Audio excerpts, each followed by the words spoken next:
My fellow citizens, at this hour, American and coalition forces are in the early stages of military operations to disarm Iraq, to free its people, and to defend the world from grave danger.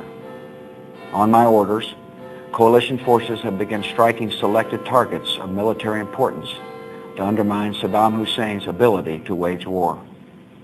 These are opening stages of what will be a broad and concerted campaign.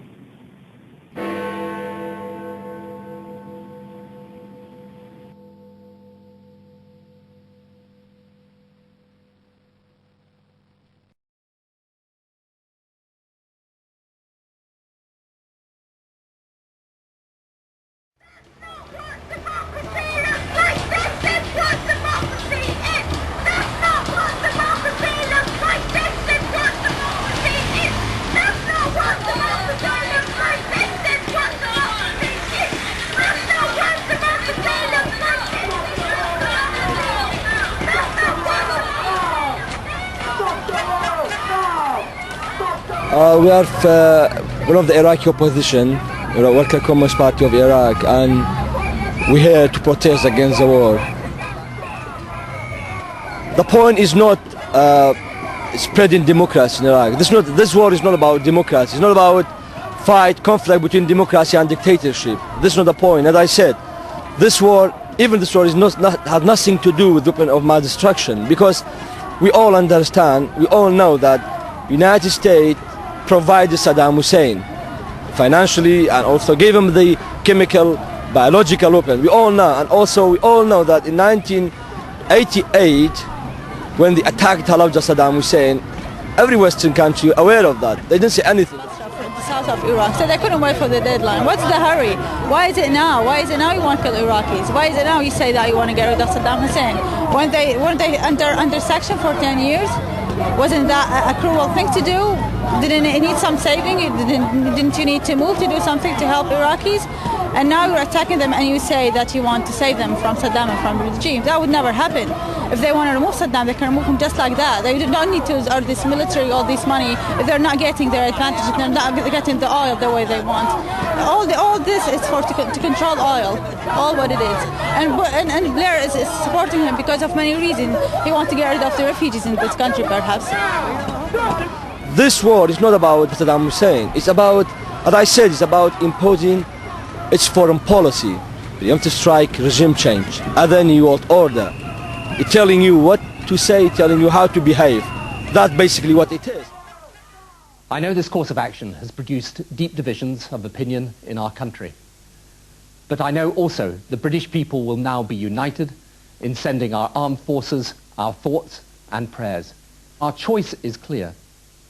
Back down and leave Saddam hugely strengthened, or proceed to disarm him by force. Stop it! Stop it! Fuck you!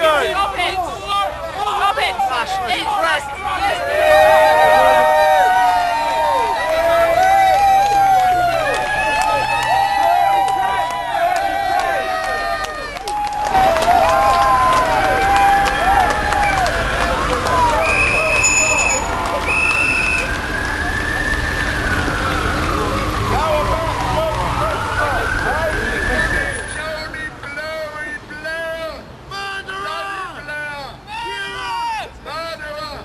I seem to be the lone voice in the wilderness, but I mean, it's a democratic country.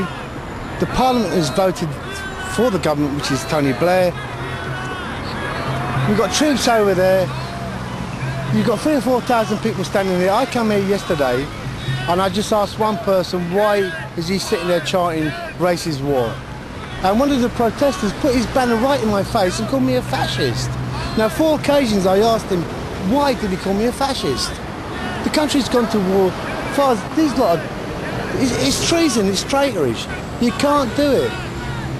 Agree or disagree, once your country has declared something, you've got to back it. Once your parliament in a democratic country is voted, I mean, you've got 316, 319 voted. I mean, that's democratic. Everybody in there can walk in there freely or walk out. I mean, Cook did. You know what I mean? Sure, she bottled it, but she had the right to it. Everybody's got the right to vote yes or no. That's free.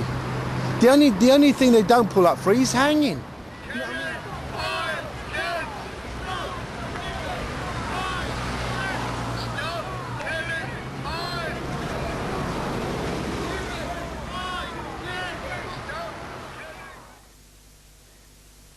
Now my party, along with people from all political parties and from none, had strong reservations about this military action.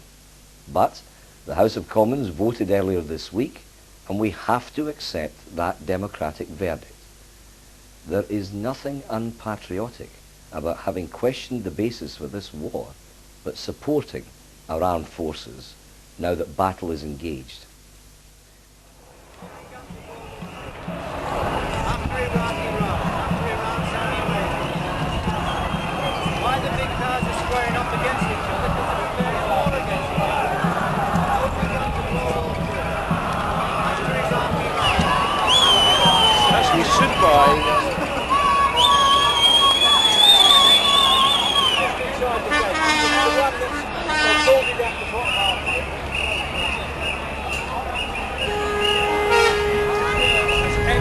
All across the world in the last week since February 15th and today, the world is united against this war. This is a war for oil, and it's a war for American power and control over resources, and for nothing else. If there's any justice, those troops will be coming home without having to give up their lives for some American tyrant. I'll make a statement, say yes to peace, because when we say no to war, what we're doing is perpetuating conflict, perpetuating the thing that we really want to get away from. You know, we have to create a new paradigm.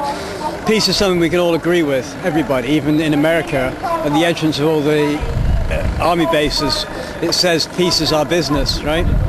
So if we say yes to peace, we can come together, and how we get there is the journey.